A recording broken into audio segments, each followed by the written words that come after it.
Bonjour, vous écoutez Dans quelle étagère ? Le podcast du vivant qui met en valeur les acteurs d'un monde en transition. Je suis Isabelle Vauconsant et je vous propose une information alternative qui prend son temps, cohérente, fondée et rigoureuse, engagée et ouverte sur des solutions concrètes. Je tends mon micro pour vous parce que ça craint pour la planète. On y va ? Aujourd'hui, je reçois Marin Fouquet, auteur de À la Terre, aux éditions 21. Bonjour Marin, qui es-tu ? Je suis Marin Fouquet, je suis romancier.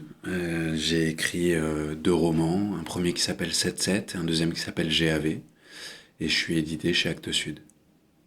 D'accord. Et ces 2 romans se passaient dans le monde paysan. Aujourd'hui, tu viens nous voir pour un autre roman. Tu m'en parles un petit peu ? Alors oui, effectivement, le premier roman 7-7 se passait dans le monde paysan, du point de vue plutôt de la jeunesse. Un jeune ado qui était sous un abribus toute une journée et qui décrivait un petit peu le village de Seine-et-Marne dans lequel il vivait. Le deuxième roman n'est pas tant dans le monde paysan, même s'il y a des personnages qui en viennent. GAV, ça se passe en garde à vue, dans un commissariat pendant 48 heures. Et là, c'est À la Terre, qui est un objet un peu particulier, qui est le premier récit que j'écris, donc on n'est pas exactement sur un roman, même si c'est écrit comme un roman, parce que je ne sais faire que ça, mais c'est de la non-fiction, même si ça veut rien dire, parce que la fiction s'intercale forcément entre les mots. Donc À la Terre, c'est l'histoire de 2 de mes amis très chers, Islem et Valentin. Valentin que j'ai rencontré aux Beaux-Arts où je faisais des études. Moi je faisais pas grand chose, lui il faisait de la peinture. Il peignait et il peint extrêmement bien. Il peignait des paysages surchargés par l'urbanisme, il peignait des ciels surpeuplés d'avions, il peignait des bovins hypertrophiés d'hormones. Il peignait en fait tout ce qui déraillait dans notre monde. Et on avait beaucoup de discussions à ce sujet-là, beaucoup de discussions politiques. Il avait déjà cette fibre-là par rapport à la lutte pour le vivant. Et puis, à la sortie des Beaux-Arts, moi je suis devenu écrivain et lui il a pris un virage. Il est devenu agriculteur. Il a passé une formation en maraîchage bio. Il a réussi à trouver une parcelle test. Sur cette parcelle test, il a rencontré Islem. Islem qui, elle, a grandi à Salon de Provence, dans un milieu plutôt urbain. Mais qui, à 17 ans, a décidé de devenir bergère, alors qu'elle venait pas du tout de ce milieu-là, et qui a fait une formation pour devenir bergère, qui est devenue bergère. Et ils se sont rencontrés, ils sont tombés amoureux, et aujourd'hui, ils ont une parcelle à eux, à Volx, près de Manosque, où ils font du maraîchage bio et de l'élevage de brebis, et d'agneaux. Donc voilà. Et alors, ça n'a pas été simple quand même, toute cette installation. Et toi, tu racontes ça. J'ai eu l'impression, en lisant ce livre, que tu n'avais pas laissé respirer ton stylo, qui s'était emballé du début à la fin de leur histoire, sans que tu arrives à l'arrêter. Ça te touche personnellement, cette histoire ? Alors, il y a 2 choses. Déjà, c'est la manière dont j'écris. J'écris comme ça. J'ai besoin de ça pour écrire, de cette urgence, de cette violence parfois, et aussi de ces émotions fortes. C'est ça qui me pousse à écrire. J'essaye toujours d'écrire comme si j'avais un gun sur la tempe, quoi. C'est comme ça que j'écris. Et bien sûr que ça me touche leur histoire parce que c'est mes amis. Aussi parce que moi j'ai grandi au milieu des champs, sans n'y connaître rien du tout. Je connais les paysages par cœur, je viens de là. Mais en même temps, je connaissais rien de ce que c'est que l'agriculture. Parce que là où j'ai grandi, en Seine-et-Marne, c'est essentiellement des monocultures gigantesques, avec un type à qui appartient des hectares et des hectares et des hectares, et un type qui n'a pas le temps de t'expliquer quoi que ce soit, qui est sur son tracteur, tu le connais très bien, tu le vois de loin, mais... Et donc je connaissais pas ce que c'était vraiment le travail de la terre en lui-même. Et en arrivant sur la parcelle, en me confrontant à ce que c'est vraiment, je me suis rendu compte du métier de fou que c'est. C'est même pas un métier, c'est une vie en fait. Et de là est né beaucoup à la fois d'admiration pour mes deux amis, parce que c'est du H24, c'est le week-end, s'il y a une bestiole qui passe pendant la nuit, ça te ruine 2 mois de travail et il faut repartir. Il n'y a pas le temps de se dire j'y arrive pas.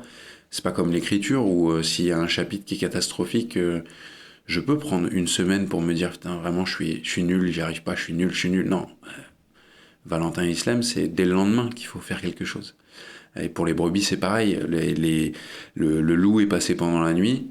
Il n'y a pas le temps de se dire c'est catastrophique ou que ce soit. Il faut faire en sorte de descendre les bêtes. Il faut faire en sorte de faire constater le décès. Enfin voilà. C'est donc beaucoup d'admiration et aussi de la colère.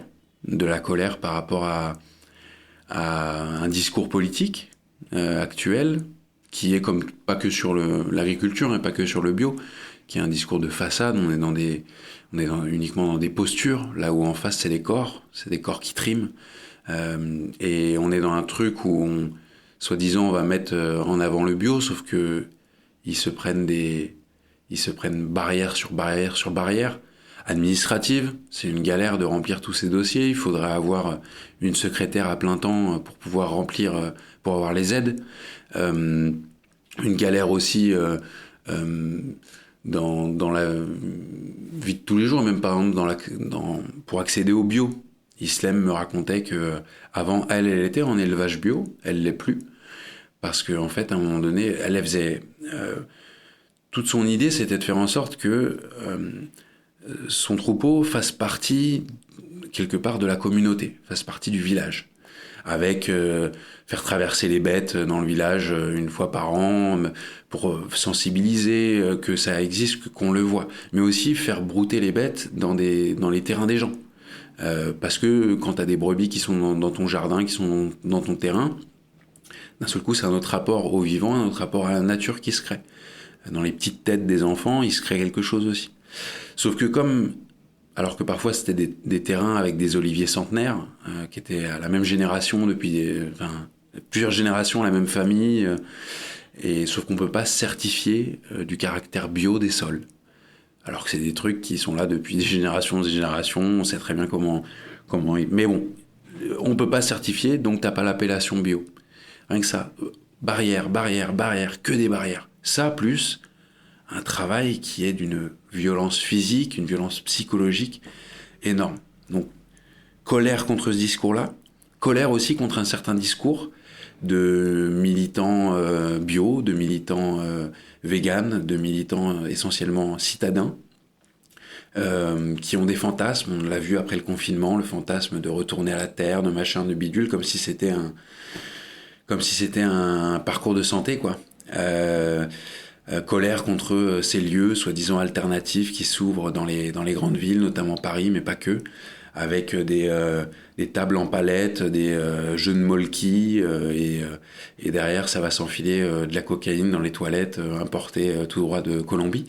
Colère contre toutes ces postures-là en fait, soit posture politique, soit posture de bien-pensance, soit posture inconsciente. On avait une discussion avec Valentin Islam sur par exemple les antispécistes, et il y a une vraie question qui se pose par rapport à ça. Eux ils m'expliquaient que pour que leur exploitation soit totalement bio, il fallait qu'il y ait du fumier, il fallait qu'il y ait de la merde animale. Pour qu'il y ait de la merde animale, c'est tout bête, il faut de l'élevage, et donc en fait l'un fonctionne avec l'autre. Et tous ces discours-là qui à un moment donné ne prennent pas en compte, en tout cas je peux pas faire de généralité parce que je les connais pas tous, parce que je suis pas spécialiste, moi je suis que romancier qui suis penché à un moment donné sur le quotidien de 2 personnes que je connais, donc c'est très très obtus comme manière de voir, mais j'ai la sensation que très peu souvent sont consultés réellement ceux et celles qui pratiquent la terre, ceux et celles qui la connaissent, ceux et celles qui la connaissent depuis des générations. Islam me parlait d'un berger avec qui elle est amie, avec qui Elle monte à la montagne et avec qui elle fait garder ses bêtes, qui a 80 ans, qui est berger depuis qu'il est tout môme. Son père était lui-même berger, son grand-père lui-même berger, son arrière-grand-père lui-même berger. En fait, il a la mémoire de génération et de génération de bergers. Et ces paroles-là, j'ai l'impression qu'on les entend pas tant que ça, et surtout, elles sont parfois même dénigrées par des soi-disant militants écologistes. Je pense à un certain guignol de journaliste qui a été, il y a pas très longtemps, même discuté avec le Front National. Et quand on voit que c'est possible de parler d'écologie avec le Front National, c'est qu'à un moment donné, il y a un amalgame dans ces discours-là. Pour, à la suite de ce texte À la Terre chez 21, tout le principe de la collection de 21, c'est qu'après, il y a un chercheur, une chercheuse spécialiste à qui on donne la parole. Et au début, donc là, dans ce livre-là, c'est Dominique Paturel, une super chercheuse qui parle, et je vous invite vraiment, c'est pas uniquement pour vendre le livre, hein, c'est aller lire ce qu'elle dit sur la banque alimentaire. C'est vraiment quelque chose dont on parle pas assez. Et donc là, c'est Dominique Paturel. Mais j'avais cherché avant d'autres personnes, parce que moi, j'y connais rien. Et en cherchant, en fouillant, j'avais trouvé des noms de personnes qui sont assez imminentes dans l'agriculture, enfin dans le bio, dans toutes ces pensées-là, aussi parfois antispécistes, machin bidule. Et quand on fouille un peu, on se rend compte que derrière, ils pratiquent aussi des stages sur la masculinité sacrée, le féminin sacré, des choses comme ça. Et dans une tendance un peu New Age qu'a pu avoir l'écologie, mais en réalité qu'elle continue à avoir en souterrain. Et en fait, c'est tous ces trucs-là qui, à un moment donné, face à une urgence là qui est même, c'est pas à nos portes, elle est sous nos pieds, d'avoir tous ces trucs-là parfois de bien-pensance bourgeoise, parfois de posture politique, parfois de délire New Age, tous ces trucs-là, en fait, c'est plus que des parasites, là. À un moment donné... C'est des rigidités. C'est des rigidités, et c'est dangereux, parce que je crois que toutes et tous, on est conscients de l'urgence, mais tous ces trucs-là sont des barrières. Sont des barrières à réellement agir, je crois, en tant qu'individu. Combien de temps t'es resté avec eux ? Je suis resté 15 jours avec eux. 15 jours à travailler la terre. C'est pas beaucoup, mais c'est assez pour sentir le corps. En 15 jours, c'est largement assez. Dès le 3e jour, même pas en fait, dès le 1er jour, on sent que ça va être dur. Au 2e, on sent qu'on va peut-être pas tenir. Et au 3e, ça commence à peu près à aller mieux. Mais les douleurs sont là, ouais. Et eux, ils le font depuis Islem depuis qu'elle a 17 ans et Valentin depuis 5 ans, je crois. Et ils ont un autre corps que celui des citadins, des écrivains ou des journalistes. Leur corps s'est transformé, celui d'Islem beaucoup plus tôt, j'imagine, et celui de Valentin, après être un corps de peintre, s'est largement transformé. Et eux, est-ce qu'ils sont en colère ? Ils sont en colère, pas exactement la même que moi. Ils ont une colère beaucoup plus réfléchie, parce que beaucoup plus consciente. Ils ont beaucoup plus de connaissances que moi. Ils ont une colère aussi qui est beaucoup plus... Je crois qu'ils sont en colère de... Et je fais que relier ce que moi j'ai ressenti, donc c'est à prendre avec des pincettes, mais ils sont en colère que ça soit pas assez entendu, pas assez écouté, pas réellement écouté. Ils sont en colère, je crois, quand ils allument la télé et qu'ils voient justement ce guignol de journaliste qui a des propos extrêmement violents sur les bergers, alors qu'il y connaît strictement rien. Ils sont en colère lorsqu'ils allument la télé et qu'ils voient que, en fait, systématiquement, on fait entendre des opinions totalement contraires. On fait entendre des géants de l'industrie agroalimentaire ou leur porte-parole via des lobbying. Et en face, on fait entendre des militants véganes antispécistes. Et qu'à aucun moment donné, on fait entendre ce qu'il y a entre les deux. C'est-à-dire que toute la complexité, elle est là. Valentin, son maraîchage est bio, mais il a énormément de voisins agriculteurs qui, eux, parfois sont dans la monoculture, dans l'agriculture conventionnelle. Et en fait, quelque part, il travaille avec eux, dans le sens où ils partagent la même terre, ils partagent le même sol. Donc parfois, les bestioles et les horreurs qui arrivent sur un terrain, elles vont aller sur le terrain d'à côté. Donc faut se parler. Faut se parler, on s'apporte des connaissances.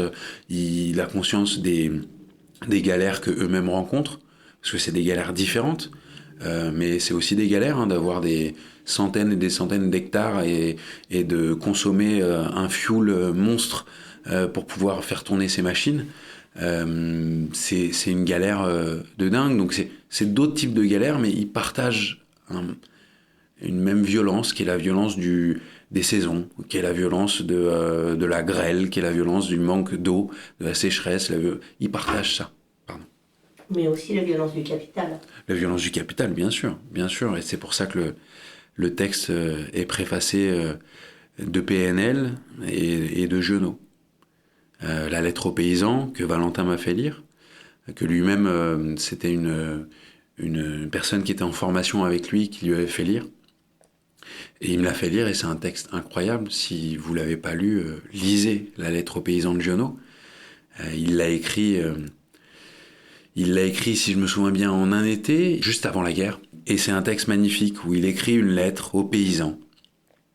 Et il leur parle. Il leur parle en fait de ce qui va, selon lui, arriver et ce qui allait arriver, c'est-à-dire la guerre. Et il est en train de leur dire, en fait, vous allez voir, vous allez être ceux qui vont être, comme d'habitude, balancés sur le champ de bataille. Parce que les ouvriers, on va les envoyer dans les usines fabriquer les armes. Mais vous, on va vous envoyer en chair à canon. Et si vous décidez d'arrêter, si vous décidez de dire j'arrête de travailler la terre et je vais pas à la guerre, et c'est une position très forte, mais je garde juste ma nourriture pour moi et pour mes proches et pour les gens de la campagne, et je prends pas les armes. Vous allez voir que là, ils vont arrêter leur guerre, en fait. Ils seront incapables d'y aller. Parce qu'il y aura plus de bouffe, parce qu'il y aura plus de chair à canon. Et il leur dit, votre place, elle n'est pas sur un champ de bataille, et votre champ de bataille, c'est la vie de tous les jours, votre champ de bataille, c'est la terre. Il parle aussi du capitalisme, il parle du fait que, à partir du moment où les banques se mêlent au travail de la terre, là où les banques, elles ont comme rythme un rythme totalement fictionnel, une fiction totale qui est les cours de la bourse, les cours du marché. Vous, votre vie, elle a rien de fictionnel. La terre, c'est pas une fiction. Les saisons, c'est pas une fiction. Et à partir du moment où vous prenez de l'argent, enfin, vous demandez de l'argent pour pouvoir faire grossir votre exploitation, pour avoir plus de profit, et derrière, il faut rendre cet argent, à un moment donné, à certaines échéances. Vos échéances, votre rythme à vous n'est pas ce rythme-là. Et donc, c'est incompatible. C'est impossible de le concilier. Et à partir de ce moment-là, en fait, vous creusez votre propre tombe. Et c'est un texte magnifique, avec... moi, j'aime beaucoup le rap, et je viens de là, avec punchline sur punchline. Chaque phrase, c'est un crochet du droit, un crochet du gauche, et en même temps, c'est d'une beauté et d'un amour pour ce métier qui est dingue. Alors justement, tu viens du rap. C'est marrant parce que c'est exactement ce que je me suis dit en te lisant, que t'écrivais comme un rappeur. Et tu viens du rap, raconte-moi un peu. C'est quoi ton parcours d'écriture ? Mon parcours d'écriture, c'est beaucoup de chansons françaises à la maison. Brassens, Ferré, Ferrat, Bachelet, Brel. Beaucoup de chansons françaises. Moi-même, je commence à écrire de la chanson au lycée. Pourquoi de la chanson ? Parce que il y avait tout simplement un groupe d'amis qui avait un groupe de musique, et moi je savais pas jouer d'instrument, et donc je voulais pouvoir faire partie d'un groupe de quelque chose. Donc l'envie d'exister au sein d'une communauté, d'avoir une place quelque part en fait. Et sauf que eux ils écrivaient pas leurs paroles, donc j'ai écrit des paroles, c'est pas moi qui les chantais. Sauf que la chanson, le problème c'est que sur les 3 minutes de chanson, il y a au moins 1 minute 30 qui est bouffée par le refrain. Donc pas beaucoup de place pour écrire en réalité. Donc c'est comme ça que je me suis mis à écrire du rap, parce que là je pouvais remplir totalement le texte. Donc j'écris du rap, et puis ensuite le rap, je me rends compte que c'est un travail d'orfèvre, c'est un travail très minutieux, c'est un travail où il faut pas déborder de la mesure. Et moi, j'aimais beaucoup déborder de la mesure. Il y avait des phrases que je trouvais très belles, qui rentraient pas, mais que je trouvais très belles. Donc c'est là où je me suis mis à écrire de la poésie. La poésie, je me suis rendu compte à un moment donné que personne n'en parlait. Enfin, personne n'en parlait, personne n'en lisait, surtout. De la poésie contemporaine. Donc c'est là où je me suis mis à la dire. D'abord dans des lieux un peu insolites, et puis ensuite sur scène, et puis ensuite dans des lieux un peu plus institutionnels. D'abord 5 minutes, ensuite 10 minutes, 30 minutes, 40 minutes, 1 heure. Et puis une fois que j'ai eu ces sets d'1 heure de poésie sonore, avec de la musique, avec des choses du corps, avec plein de choses différentes et hétéroclites, bah, l'étape d'après, ça a été d'écrire un roman. Et c'est comme ça que j'ai écrit mon premier roman, 7-7. Et ensuite GAV, et ensuite À la Terre, et ensuite le 3e roman, et voilà. Alors, qu'est-ce que tu as fait comme étude pour apprendre à écrire? J'ai fait les Beaux-Arts de Cergy, qui sont pas forcément des études pour apprendre à écrire, mais qui m'ont permis déjà de rencontrer Valentin. Et À la Terre, ça vient de lui à la base, et ensuite c'est Islem, et c'est leur fils aussi, Naïm. Puis leur chien aussi, il y a des chapitres sur leur chien, enfin il y a plein de choses. Mais ça m'a permis... C'est quoi le rapport entre les beaux-arts et l'écriture? Je crois que ça permet déjà de voir l'écriture pas uniquement comme une histoire. Il y a et ça peut être très bien, et moi-même j'aime en lire, hein, mais c'est pas exactement ce que je fais, je crois. Même si j'aime ça et j'aime en mettre, mais je crois que la littérature c'est pas qu'une histoire. Et aujourd'hui on est beaucoup sur une littérature d'histoire. On cherche une histoire comme le font les séries, comme le fait le cinéma. Et c'est quoi d'autre?